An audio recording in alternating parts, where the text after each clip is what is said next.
Hello everyone, this is Abhishek, and today we are going to look at a very interesting research paper published in 2007 called as Dynamo, Amazon's highly available key value store. So, what is Dynamo? So, Dynamo is a set of techniques that together form a highly available key value structured storage system or a distributed data store. It has properties of both databases as well as distributed hash tables, and it was created to help address some of the scalability issues that Amazon.com's website was experiencing during the holiday season of 2004. By 2007, it was used in AWS. So, before reading this paper, when I read the title, I thought it's related to DynamoDB, but it's actually not. So, Amazon's DynamoDB is built upon the principles of Dynamo and is a hosted service within the AWS infrastructure. However, Dynamo is based on leaderless replication, while DynamoDB uses single leader replication. So at that time, during 2007, there were mainly two big names in NoSQL cloud-based techniques. First was Dynamo, and the second one was Google's Bigtable. Most new cloud-based NoSQL tables are based on these two techniques. Amazon's Dynamo is used in DBs like DynamoDB, Cassandra, the distribution design part, Voldemort, and React, while Google's Bigtable is used in Hyperbase, HBase, and Cassandra, the data model part. Google's Bigtable is responsible for most of the Gmail and Google Analytics services, and also the most of YouTube services. Introduction. So this paper presents the design and implementation of Dynamo, which is Amazon's highly available and scalable distributed data store. Dynamo is used to manage the state of services that have very high reliability requirements and need a tight control over trade-offs between availability, consistency, cost effectiveness, and performance. There are many services on Amazon's platform that only need primary key access to data store, like bestseller list, shopping carts, customer preferences, session management, product catalog, etc. So most of the services only store and retrieve the primary key and do not need the complex querying and management functionality offered by a relational database management system. This excess functionality requires highly expensive hardware and highly skilled personnel for its operation, making it a very inefficient solution. So due to this, like Dynamo was created as a NoSQL data service which stores key value pairs. So let's deep dive into the system assumptions and requirement and understand like how they really wanted Dynamo to function. So the first thing is we wanted a query model. So simple read and write operations to a data item that is uniquely identified by a key. The value part of the key will be stored as a binary object, and the entire entry should be less than 1 MB. Uh, Dynamo should have ACID properties. ACID stands for atomicity, consistency, isolation, and durability. A set of properties that guarantee database transactions are processed reliably. But previous experience at Amazon shows that ACID tends to have a poor availability. So Dynamo targets applications to operate in a weaker consistency if this results into higher availability. Also, Dynamo does not provide any isolation guarantees and permits only single key updates.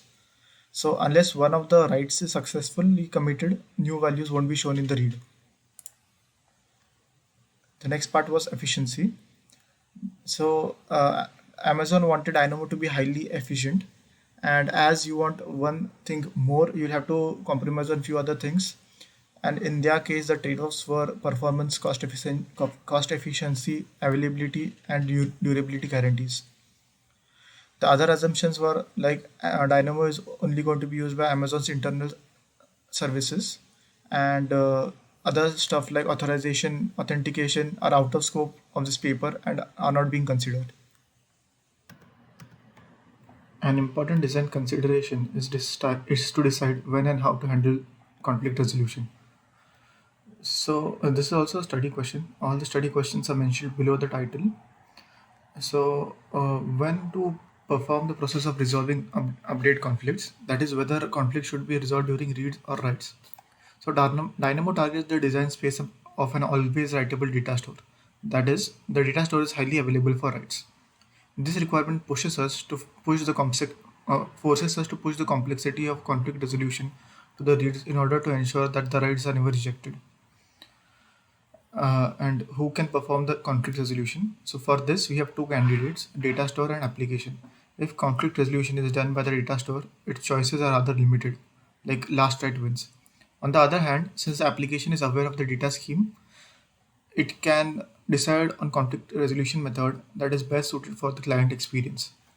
Just like consider, for instance, like an application that maintains customer shopping carts can choose to merge the conflict resolutions and return a unified shopping cart. So in that way, the conflict can be handled if it is being handled by the application. The last design considerations are incremental scalability. So Dynamo should be able to scale out one host at a time with minimum impacts on both operators of the system and the system itself. Symmetry. So every node in Dynamo should share the same set of responsibilities. There should be no distinguished node or node that takes special role or extra set of responsibilities. Decentralization. So there is no concept of master, slave, primary, secondary, etc. All nodes should be functioning together without any problem. Heterogeneity. The system needs to be able to exploit heterogeneity in the infrastructure it runs on. Example, the work distribution must be proportional to the capabilities of the individual server. So this is a summary of techniques that are used in Dynamo and their advantages. So all these five techniques are very important from a study point of view, and multiple questions are based on these.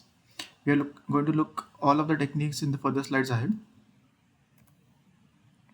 So in Dynamo, we use consistent hashing for incremental scalability.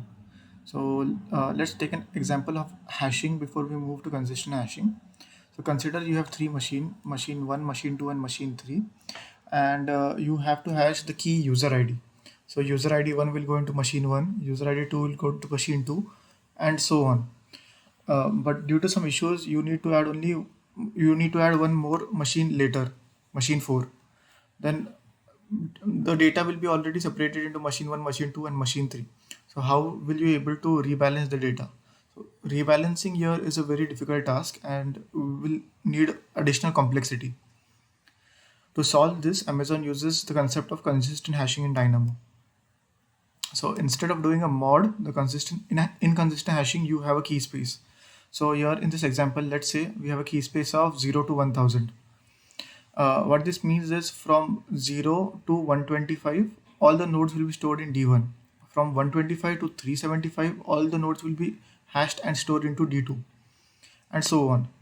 And later on, like due to some additional work, we had to add one more node, say node D.1, D1.5. Then the rebalancing will only happen with D1 and D2. All other nodes will remain to function as they were. In this way, we can increase the nodes and manage the hashes rebalancing efficiently. And this is what exactly the Dynamo-based systems do. So what is consistent hashing, how it is used, and how does Dynamo handle partitioning? So Dynamo's partitioning scheme relies on consistent hashing to distribute the load across multiple storage hosts. In consistent hashing, the output range of the hash function is treated as a fixed circular space or ring. As we saw here, 0 wraps around 1000. Each node in the system is assigned a random value with a space with it which it represents its position on the ring. Thus, each node becomes responsible for the region in the ring between it and the predecessor node of the ring. The principal advantage of consistent hashing is that departure or arrival of a node only affects its immediate neighbors and other nodes remain unaffected. So as we can see, like after the addition of D1.5, D1 and D2 were only the affected nodes. D3 and D4 remained to function as they were. So what are exactly virtual nodes, and how do they help in consistent hashing? So the basic problem in consistent hashing were that the random position of assignment of each node on the ring led to non-uniform data and load distribution. And the basic algorithm is oblivious to heterogeneity in the performance of the nodes. So to address this issue, instead of mapping the node to a single point in the circle, each node gets assigned to multiple points in the ring. To this end, Dynamo uses the concept of virtual nodes. A virtual node is a single node in the system, but each node can be responsible for more than one virtual node. Effectively, when a node is added to the system, it is assigned multiple positions to the in the ring. So what were the advantages of virtual nodes? If a node becomes unavailable due to failures or routine maintenance, the load handled by the node is eventually dispersed across the remaining available nodes. When a node becomes available again or a new node is added to the system, the newly available node accepts a roughly equivalent amount of load from each of the other available nodes. The number of virtual nodes in the system, the number of virtual nodes that a node is responsible can decide based on its capacity, accounting for heterogeneity in the physical infrastructure. To help you guys visualize virtual nodes, I've created a small diagram. So say D1, D1.5 and D2 maps to a single node D. So the point being in virtual nodes is that even though they look as different nodes, D1, D1.5 and D2, but they might be mapped to a single machine, which is D. So these are not nodes anymore. Remember, these are virtual nodes. Replication. So Dynamo replicates its data on multiple hosts. Each data item is replicated at n host, where n is a parameter configured per instance. Each k key each key k is assigned to a coordinator node in charge of the replication of the data items that fall within its range. In addition to locally storing each key within its range, the coordinator replicates these keys at n-1 clockwise successor nodes in the ring. The results in the system where each node is responsible for the region of the ring between it and the nth predecessor. The key list here is responsible for storing a particular key is called as a preference list. So to explain replication, we can say that like node B replicates the key K at nodes C and D in addition to storing it locally at B. So node D will store the keys that fall into AB, BC, and CD. Item on top of the preference list is called as a coordinator node. So data versioning. How does Dynamo define eventual consistency? Dynamo provides eventual consistency which allows for updates to be propagated to all replicas asynchronously. A put call may return to its caller before the update has been applied to at all the replicas, which can result in scenarios where a subsequent get operation may return an object that does not have the latest updates. There are no failures, then there is a bound on the update propagation times. However, under certain failure scenarios, example power outages or network partitions, updates may not arrive at all replicas for an extended period of time. So, Dynamo treats the result of each modification as new and immutable version of the data. It allows multiple versions of an object to be present at the system in the same time. Most of the at most of the times, the new version subsume the previous version, and the system itself can determine which is the best version, or you can say the authoritative version. Data versioning and using vector clocks. So, how are vector clocks used, and how does Dynamo bound their growth? So, Dynamo uses vector clocks in order to capture causality between different versions of the same object. A vector clock is effectively a list of node counter pairs. So in distributed systems, you can't rely on time to handle or resolve conflicts. That's because each of the nodes clocks may vary. So what's most important in such cases is causality. So we will cover more of this in Lamport clocks.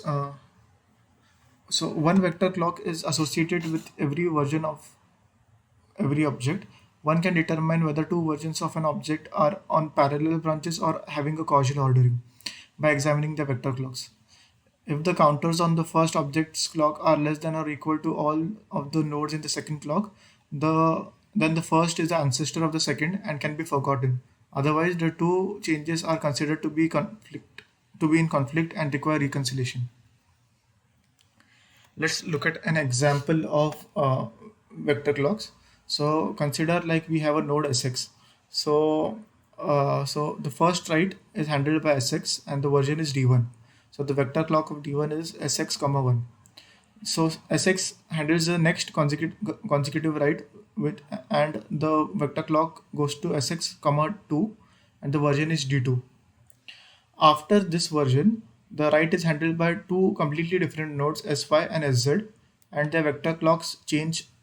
uh, so d3 has a vector clock of sx comma 2 and sy comma 1, and d4 will have a vector clock sx comma 2, which is the previous version, and sx comma 1. So now, as we are having like multiple versions of the same data objects, we have to be they have to be reconciled. So the reconciliation is done by sx here, and the final version will be sx3 sy1 sz1 sg1. So this is the final version, and this will be the final vector clock.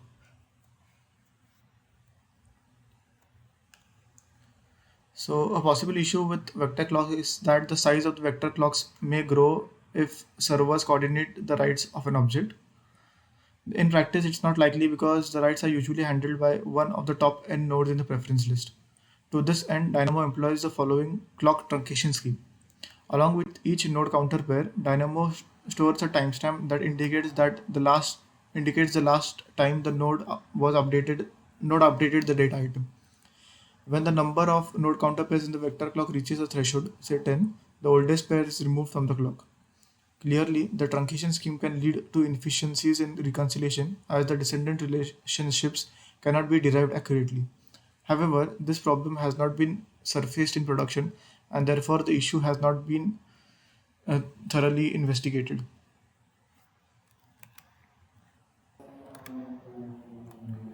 Handling failures using hinted handoff. So, what does it mean that Dynamo is always writable? How do sloppy quorums work? So Dynamo is targeted mainly at applications that need an always writable data store where no updates are rejected due to failures or concurrent writes. In Dynamo, if Dynamo used a traditional quorum approach, it would be unavailable during server failures and network partitions, and would have reduced durability even under the simplest of failure conditions. To remedy this, it does not enforce a strict quorum membership and instead uses a sloppy quorum. All read and write operations are performed on the first n healthy nodes from the preference list, which may not always be the first n nodes encountered while walking the consistent hashing ring. Using hinted handoff, Dynamo ensures that the read and write operations are not failed due to temporary node or network failures. So consider this example here. In this configuration, n is equal to 3. If node A is temporarily down, or unreachable during a write operation, then the replica that would have normally lived on A will be sent to node D. This is done to maintain the desired availability and durability guarantee.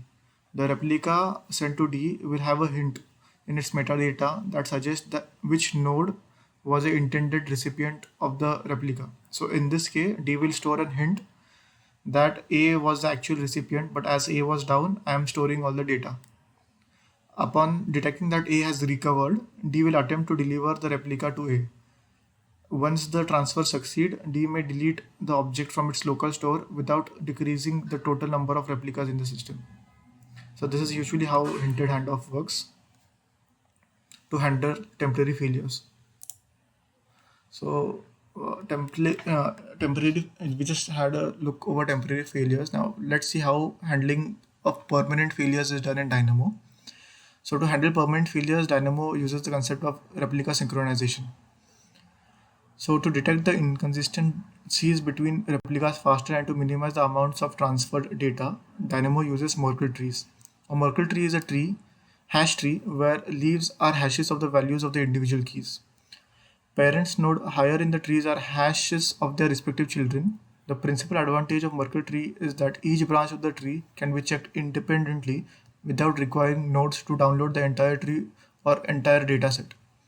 Moreover, Merkle trees help in reducing the amount of data that needs to be transferred while checking for inconsistencies among replicas. So let's look at what a Merkle tree is. So I've created this small diagram to help visualize what is a Merkle tree. So if the hash values of the two roots are equal, so I've created two trees. This is node 1 and this is node 2. So this is hash value of 1, hash value of 2, then this parent of this subtree is hash value of 1 and 2.